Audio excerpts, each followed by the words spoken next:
Hello বন্ধুরা, আমরা চার জায়গায় পুজো দিতে গেছি এই শিব মন্দিরে। গঙ্গার ধারে শিব মন্দিরটা খুবই জাগ্রত। আমরা চার যা আর আমার জায়ের মেয়ে 5 জন মিলে আমরা পুজোটা দিতে গেছিলাম। তোমরা তো দেখলাই আমাদের প্রথমে বাটাটা সাজিয়ে নিয়ে গেছিলাম 5 জনেরই বাটা, আর আমরা 5 জন মিলে পুজো দিচ্ছিলাম একসঙ্গে খুব সুন্দরভাবে। আর সঙ্গে কিন্তু আরও মানুষ পুজো দিচ্ছিল।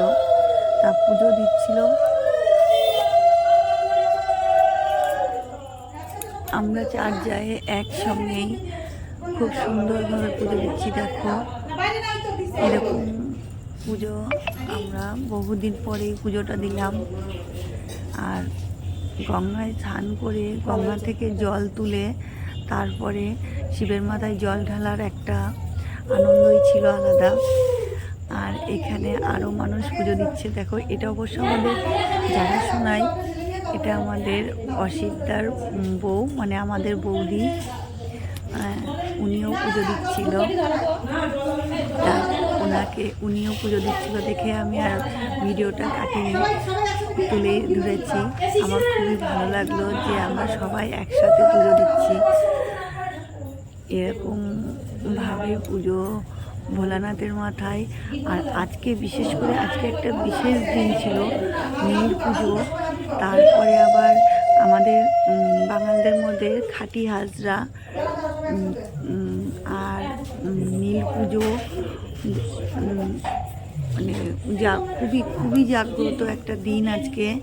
এই আবার সোমবার, মানে এরকম দিন খুব কমই পড়ে যে খাঁটি হাজরা আবার নীল পুজো সোমবার সবই একসাথে মিলিয়ে আজকের দিনটা খুবই শুভ।